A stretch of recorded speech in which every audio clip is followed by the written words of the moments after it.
Continuing in the chapter of anatomy of flowering plants, in the second lecture today, we are going to study simple permanent tissues. Permanent tissues के बारे में हम लोग बात start करें तो permanent tissues क्या थे, तो हमने पढ़ा था प्रीवियस लेक्चर में कि जब डिविजन्स होंगी हमारी प्राइमरी और सेकेंडरी मेरिस्टेम के अंदर, तो जो न्यूली फॉर्म्ड सेल्स हैं वो स्ट्रक्चरली और फंक्शनली स्पेशलाइज होकर के एबिलिटी टू डिवाइड लूज़ कर जाएंगे, और ऐसे सेल्स को हम लोग परमानेंट या मैच्योर सेल्स कहेंगे। और इन ग्रुप ऑफ सेल्स जो कि परमानेंट या मैच्योर सेल्स का जो ग्रुप होगा, उस ग्रुप को हम लोग परमानेंट टिश्यू कहेंगे, because tissue is what, it is a group of cells. फिर बात आई हमारी क्या कि परमानेंट टिश्यूज अब एनसीईआरटी स्टार्ट कर रही है। The cells of the permanent tissue do not generally divide further. Generally कह रही है, ये क्यों कह रही है, बहुत आगे जाके आपको समझ में आएगा कि कुछ सेल्स के अंदर जो रीजनरेशन डिवाइड करने की जो प्रॉपर्टी होती है वो वापस अटेन कर लेते हैं। जो प्रोसेस है उसको कहा हमने डिफरेंशिएशन। डिफरेंशिएशन क्या प्रोसेस था कि स्पेशलाइज हो जाना और एबिलिटी टू डिवाइड लूज़ कर जाना। लेकिन फिर यही सेल्स हमारे डी डिफरेंशिएशन शो करेंगे, और इससे क्या होगा, हमारा इनके अंदर एबिलिटी टू डिवाइड जो है वो वापस रीगेन हो जाएगी। उसके बाद ये जब डिवाइड करेंगे उसके बाद ये वापस से डिफरेंशिएट कर जाएंगे, उसको हम लोग कहेंगे क्या कि री डिफरेंशिएशन हो गया। तो ये डिफरेंशिएशन के बाद अगर वो डी डिफरेंशिएट करेगा तो रीगेन कर लेगा अपनी प्रॉपर्टी को, एबिलिटी टू डिवाइड करने को, और उसके बाद फिर से डिफरेंशिएट हो गया तो हम लोग उस प्रोसेस को कहेंगे रीडिफरेंशिएशन। इसीलिए यहाँ पे कहा है डू नॉट जनरली, कि जनरली ऐसा नहीं करते लेकिन कर सकते हैं, ये वाली चीज़ आई। The cells of the permanent tissues do not generally divide further. Permanent tissues दो तरीके के होते हैं।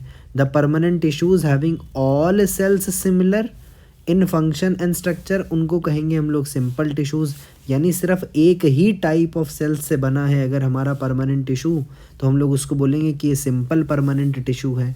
और अगर एक से ज़्यादा टाइप, मैनी टाइप की बात कर रहे हैं, कितनी तरह के सेल्स हैं, कितने सेल्स नहीं, कितने नहीं, कितनी तरह के सेल्स हैं, इसके ऊपर बात कर रहे हैं हम लोग।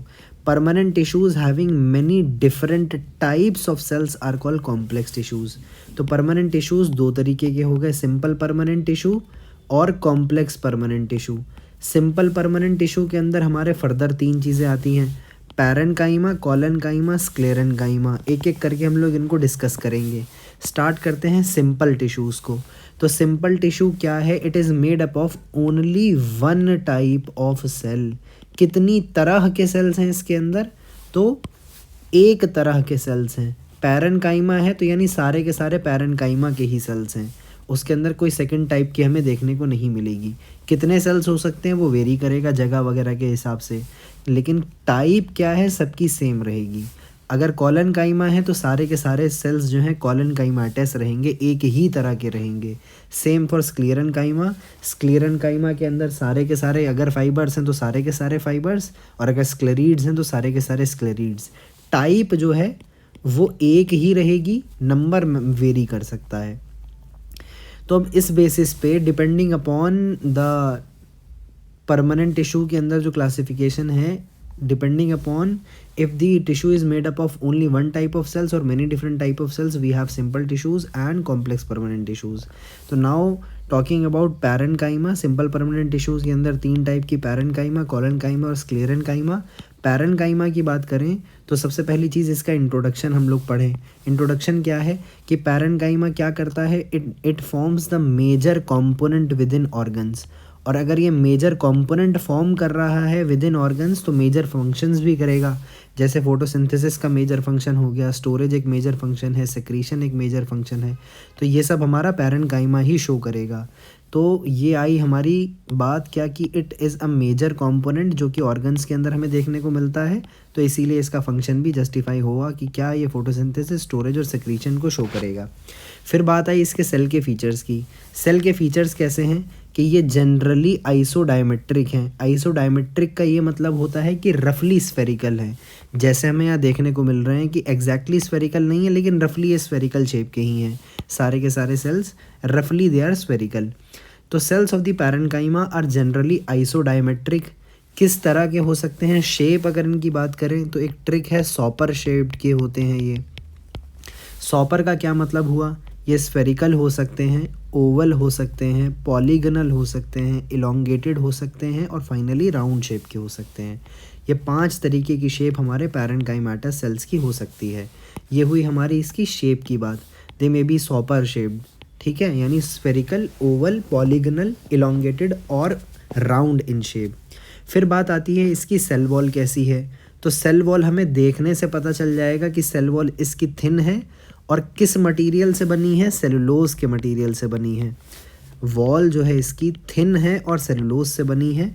और हम लोग इस चीज़ को यहाँ देख भी सकते हैं कि ये थिन वॉल्स हैं जो कि सेलुलोज से मिलके बनी है। एक और चीज़ हमें देखने को मिल रही है कि ये क्लोजली एक दूसरे के आसपास तो प्रेजेंट है और इंटरसेलुलर स्पेसेस भी हमें इसमें देखने को मिल रहा है। यही चीज़ एनसीईआरटी आगे बोलेगी क्या? दे में ईदर बी क्लोजली पैक्ड और हैव स्मॉल इंटरसेलुलर स्पेसेस, कि ये क्लोजली पैक रहेंगे आपस में और इनके पास स्मॉल इंटरसेलुलर स्पेसेस भी हमें देखने को मिल सकते हैं। Small intercellular spaces, intercellular spaces तो हैं लेकिन वो छोटे छोटे इंटरसेलुलर स्पेसेस हैं, बहुत बड़ा बड़ा स्पेस नहीं मौजूद है। और फाइनली हमने फंक्शंस की बात पहले ही कर ली है। दिस कंप्लीट्स आर पैरेन्काइमा, जिसका डायग्राम हमें यहाँ दे रखा है। इंटरसेलुलर स्पेस इसके अंदर प्रेजेंट है और वॉल कैसी है इसकी? थिन है और सेलुलोजिक सेल वॉल है। फंक्शन क्या है इसका? फोटोसिंथेसिस, स्टोरेज और सिक्रीशन इसका मेन फंक्शन है। ये आया हमारा पैरेन्काइमा। सेकेंडली हम लोग बात कर रहे हैं कॉलेनकाइमा के बारे में।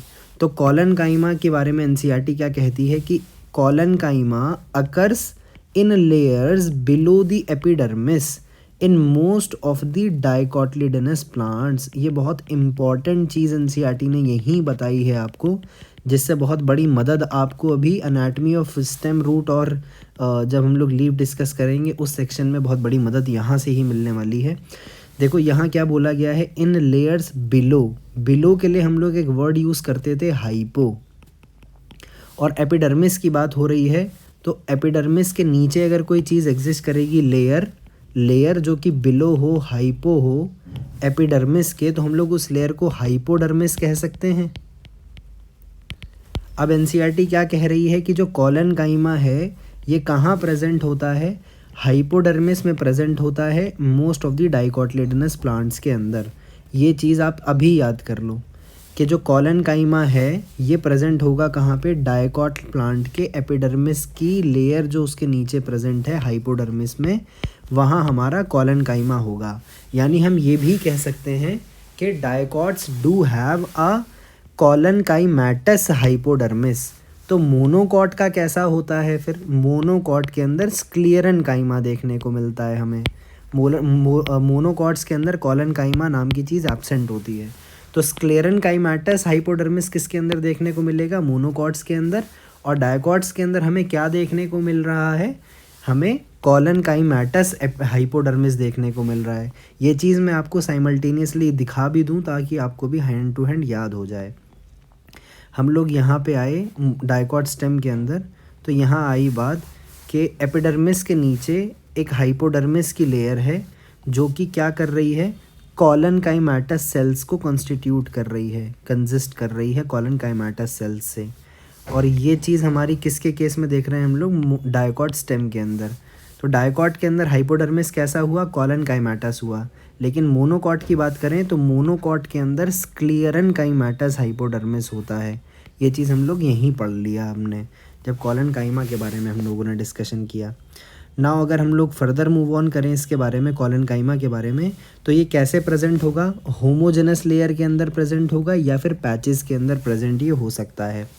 फिर बात आती है इसकी वॉल्स वगैरह कैसी हैं।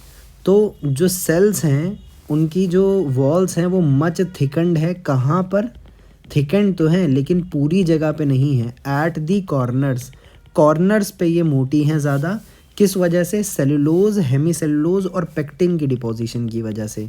ये चीज़ इंपॉर्टेंट है याद रखने तीनों नाम, कि कॉर्नर्स पे ही जो है ये कॉर्नर पे कॉर्नर, ये सारे कॉर्नर्स पे हमारा जो है थिकंड सेल वॉल है। ओवरऑल सेल वॉल जो है थिक नहीं है, सिर्फ कॉर्नर्स पे हमारी ये थिक है। और थिकनिंग किसकी वजह से है?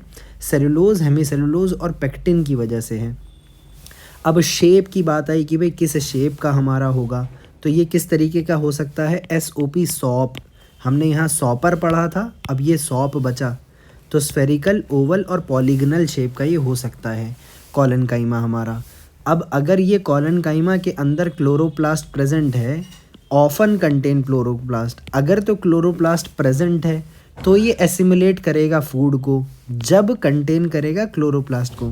एसिमुलेशन ऑफ फूड सिर्फ तभी होगा जब इसके अंदर क्लोरोप्लास्ट प्रेजेंट होगा। यही चीज़ एनसीईआरटी ने हमें यहाँ बोली है, ये ध्यान रखना है कि these cells assimilate food when they contain chloroplast. Intercellular spaces की बात करें तो इनके अंदर एब्सेंट है। पैरेन्काइमा के अंदर हमें स्मॉल इंटरसेलुलर स्पेसिस देखने को मिल रही थी। जो intercellular spaces in case of collenchyma है ये एब्सेंट होती है, जैसा हम लोग इस डायग्राम में हमें कहीं भी कोई भी इंटरसेलुलर स्पेस नहीं दिखने को मिल रही है। तो intercellular space are absent. Function क्या है इनका, they provide mechanical support to the growing parts of the plant such as young stem और पिटियोल ऑफ द लीफ। ये हमारा लीफ बेस है अगर, तो ये पिटियोल होता था जो कि लीफ ब्लेड को बेस से कनेक्ट करता है। This structure is the petiole of the leaf. और यंग स्टेम के अंदर भी हमारा कॉलनकाइमा मैकेनिकल सपोर्ट प्रोवाइड करेगा। ये चीज़ वो हो गई हमारी। और तीसरी चीज़ जो इसका फंक्शन है वो ये है कि अगर इसके अंदर क्लोरोप्लास्ट प्रेजेंट होगा तो ये फूड को एसिमुलेट करेगा। ये हम लोग यहाँ पे देख सकते हैं हमारा कॉलनकाइमा को। कॉलनकाइमा के अंदर थिकन्ड कॉर्नर्स प्रेजेंट होते हैं, क्लासिकल चीज़ है ये। प्रोटोप्लाज्म प्रेजेंट है यानी लिविंग सेल है। वैक्यूल्स हम लोग देख सकते हैं, सेल वॉल देख सकते हैं। आगे हम लोग फाइनली बात कर रहे हैं स्क्लेरेनकाइमा की। स्क्लेरेनकाइमा के अंदर क्या होता है, लॉन्ग नैरो सेल्स प्रेजेंट होते हैं। Long narrow cells are present जो कि थिक होंगे और इसकी सेल वॉल कैसी होगी, लिग्निफाइड होगी। लिग्निफाइड सेल वॉल्स है जिसके अंदर बहुत कम या बहुत ज़्यादा पिट्स देखने को मिल सकते हैं। फ्यू और न्यूमरस पिट्स देखने को मिल सकते हैं। कैसे होगा, डेड है, यूजुअली डेड है और बिना प्रोटोप्लास्ट का है। They are usually dead and without protoplast on the basis of variation in form and structure and origin and development. यानी क्या क्या बेसिस हुआ, वेरिएशन इन फॉर्म के बेसिस पे, स्ट्रक्चर के बेसिस पे, ओरिजिन के बेसिस पे और डेवलपमेंट के बेसिस पे। जो स्क्लेरेनकाइमा है हमारा वो या तो फाइब्रस हो सकता है या स्क्लेरीड्स हो सकता है। फाइबर हमारा ऐसा दिखेगा, स्क्लेरीड्स हमारे ऐसे दिखेंगे। कैसा है, इलोंगेटेड है और पॉइंटेड है और ये राउंड सा दिखेगा हमारा। यही चीज़ एनसीईआरटी ने स्क्लेरेनकाइमा के बारे में यहाँ बताई हमें। पहले तो बेसिस बता दिया, on the basis of variation in form, structure, origin and development sclerenchyma में बी ईदर फाइबर्स और स्क्लेरीड्स। बात करें फाइबर्स की तो the fibres are thick walled, obviously thick walled तो होंगे ही, इलोंगेटेड होंगे और पॉइंटेड सेल्स हैं। इलोंगेटेड एंड पॉइंटेड सेल्स हैं तो फाइबर्स हैं। जनरली अकरिंग इन ग्रुप में होगा ये और वेरियस पार्ट्स जो हैं प्लांट के ये इसके अंदर प्रेजेंट होगा। स्क्लेरीड्स की बात करें तो ये स्फेरिकल, ओवल और सिलेंड्रिकल हो सकता है। स्फेरिकल, ओवल या सिलेंड्रिकल ये हमारा स्क्लेरीड हो सकता है। हाईली थिकेंड है, डेड वॉल्स प्रेजेंट हैं विद वेरी नैरो ल्यूमेन। बहुत पतला ल्यूमेन है इसका, जो कैविटी है इसके अंदर बहुत पतली है।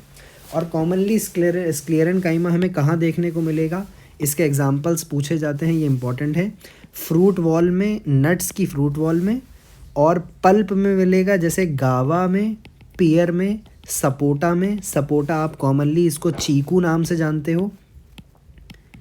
चीकू की जो वॉल होती है, पल्प जो होता है, पल्प के अंदर जो हम लोग खाते हैं उस वही पल्प ही खाते हैं हम लोग। उसके अंदर हमें ये देखने को मिल सकता है, गावा के पल्प में मिल सकता है, पियर में यानी नाशपाती में हमें ये देखने को मिल सकता है। फिर कुछ कुछ सीड कोट्स के अंदर भी हमें ये देखने को मिलेगा। सीड कोट में देखने को मिलेगा किसमें, लेग्यूम्स के सीड कोट में लेग्यूम्स में। और जो टी प्लांट है उसके लीव्स के अंदर हमें ये स्क्लेरेनकाइमा देखने को मिलता है। और स्क्लेरेनकाइमा का भी क्या फंक्शन है, इसका भी यही फंक्शन है। स्क्लेरेनकाइमा प्रोवाइड करता है mechanical support to the organs. This was all about simple tissues. Anatomy के अंदर ये जो anatomy of flowering plants chapter है इसके अंदर बहुत बहुत बेसिक डिटेल्स तक हमें याद करनी है, इसलिए हम लोग थोड़ा थोड़ा करके ही इसको पढ़ेंगे। मैं ये आपसे रिक्वेस्ट कर रहा हूँ कि जैसे जैसे मैं इसको पढ़ाता जा रहा हूँ उसी हिसाब से, उसी ऑर्डर में इसको पढ़ते जाओ, ताकि आपको चाहे अभी की चीज़ हो चाहे बाद की चीज़ हो उसको याद करने में आसानी होगी। जैसे इसका बेस्ट एग्जांपल मैं यहाँ से बता सकता हूँ, जैसे ये कॉलन काइमा के बारे में हमने अभी यहाँ पे डिस्कस कर लिया कि जो स्टेम और जो स्टेम के जो एनाटमी दे रखी है हमें आगे जाके मोनोकॉट और डायकॉट के केस में, उसमें हाइपोडर्मिस में हमें स्क्लेरन काइमाटस देखने को मिलता है, किसके केस में, मोनोकॉट के केस में, और डायकॉट के केस में हमें कॉलन काइमाटस देखने को मिलता है। तो जो इंटरलिंक करके पढ़ने वाली जो स्ट्रैटेजी है वही आपको एक परफेक्ट स्कोर दिला सकती है। आई होप आपको ये लेक्चर समझ में आया हो। नेक्स्ट लेक्चर में हम लोग कॉम्प्लेक्स टिश्यूज़ के बारे में पढ़ेंगे।